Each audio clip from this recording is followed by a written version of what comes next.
Hi everyone, my name is, upside down.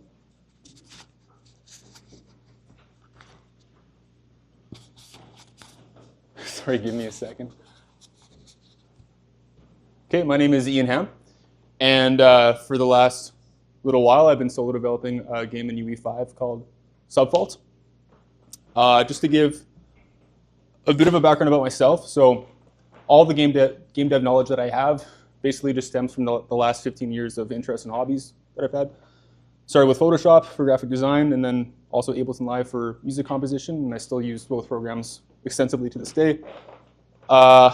Became interested in Adobe Flash for 2D animation, and as well as 3D modeling and animation in Cinema 4D, and then eventually moved to Blender. Also eventually began playing around in game engines such as GameMaker, and a bit of Unity and UE4 as well, but mainly GameMaker. Discovered my interest in Foley after I attended Mid-Ocean School of Media Arts. And then for about a year afterwards, I had my own business where I was selling royalty-free music and sound effects. And then not a lot happened over the last 2 years there, but then once 2023 came around, I dove into UE5 and A-Sprite, and a few personal projects later, here I am. So what is SUBFAULT? What is the game about? It's a first-person horror sandbox game. And there's no campaign or one set goal. Completion comes from mixing and matching different levels, game modes, monsters and difficulties, and then leveling up and purchasing, upgrading, customizing equipment and skills as you progress. Content such as online multiplayer and a level editor are a couple of things that I am adding, as among other things as well. It's in very early development, but it is available through Steam Early Access. And I'm going to now show you 4 minutes of gameplay. A few things I'd like to talk about, what I've done and what I've outsourced, the art style, thank you, my biggest challenge, and Steam presence. That's a photo of the level that you saw in game. So what I've done all the programming just in Blueprint using a combination of what's built into UE as well as the low entry extended standard library plugin. I've done all the textures and artwork in A-Sprite and Photoshop. Models and animations, just using the built-in UE modeling tools and animation tools, and also A-Sprite for the sprite animations. And then some of the sound effects I've done through Ableton Live for recording, editing, and mastering. And then for the stuff that I've outsourced, most of the sound effects are from a site called zapsplat.com. It's just a handful of Foley artists that I've been pulling from. Also translations, that's something that I'll be outsourcing as well. My partner, she speaks fluent Spanish, and then I have a few friends that speak different languages as well. So got a few languages lined up for translating to. And then not sure yet, music and font. Before game development, I was all about doing the music stuff. So I would like to do the music, but if I feel like if I have too much on my plate, I might get someone else to do it. Same with the font as well. I would like to also make my own font for the game, but if I just feel like if I'm doing too much, I might ask someone else to do that. So then the art style. SUBFAULT looks the way it does because it's more or less just what I'm currently capable of doing on my own. Higher res models and textures are way out of my league. But despite that, I'm a fan of the voxels with realistic lighting look, similar to Teardown or Minecraft with shaders. My biggest challenge so far may have been a bit hard to see just because of the projector refresh rate and the lighting. But aside from many of the small challenges that have come from being a relatively inexperienced developer, my biggest challenge so far has been working with the game's visuals. By default, SUBFAULT uses Lumen Global Illumination and reflections. However, upscaling and anti-aliasing is disabled.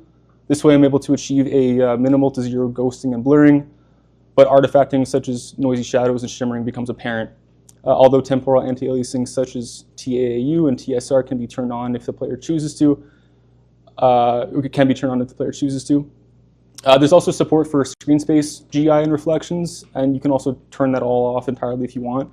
But there's still work I need to do to make them look better than they currently do. And then as much as I like what Lumen tries to do, it's not perfect. So SUBFAULT on Steam. So in January, I launched it through Steam Early Access. I haven't done any advertising yet, and marketing has been very minimal. All I've done up until this point to get the word out has been just through my friends and family and a few different Discord servers that I've shared about 30 keys across. With all that, though, SUBFAULT currently has 162 wish lists on Steam.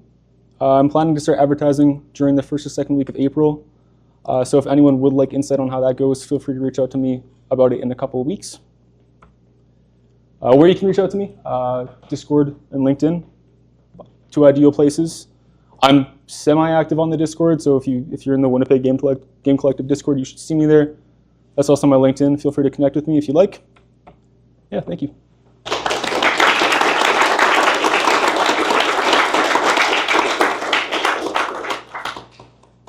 Yes. I have sort of like one comment and one question. The comment is, I love the sound design of it. Thank you. I thought it was really good, and it's really important for like a horror game for immersion. Right. And my question is like, what made you go with that art style? Just that's kind of like, because like, I feel like I have my foot in the door with a lot of aspects when it comes to game dev, but when it comes to art, like my limit is voxel-esque art. So the game looks like that because that's kind of what that's what I can do. So like all the textures, like I did all the textures too, but if I were to draw them at any higher of a resolution, like I'd be really pushing myself, and I feel like that would be kind of outside my comfort zone. So the game looks the way it does just because that's my limitation right now. But I'm okay with that though. So yeah. Yes. So for going visuals and stuff, like what is sort of is there a main sort of inspiration for like the gameplay? Yeah. So actually, I don't know if anyone knows Little Big Planet 2, but there was a community made level someone made like many years ago, and that level conceptually plays the exact same as what you saw on there. I haven't been able to find it though. I'm trying to find it on the internet to show people what inspired it. Also, that also a bit of Gary's mod as well. One of my favorite things to do in Gary's mod, at least when I used to play it, was just open up a map and then drop in a spooky NPC and try to survive for as long as possible. So I think that's kind of bleeding into SUBFAULT a bit as well. So yeah. Yeah. So I was going to steal my question about the sound design, because I agree the sound really jumped out. Thank you. Do you have any tips or anything for how to approach sound design? Yeah, so even the sounds that I outsourced, I still processed, I still edited and mixed and mastered to some degree. Just on like, not really actually, just like I opened up Ableton Live and I throw in the sound effects and I maybe slap on an EQ, maybe a denoiser here and there, and I reprocess each sound and throw them into the game. And then within Unreal Engine, I'm working a lot with attenuation and concurrency classes, so that also helps drive the vibe of the sound, I think. So yeah. Okay, well, thank you.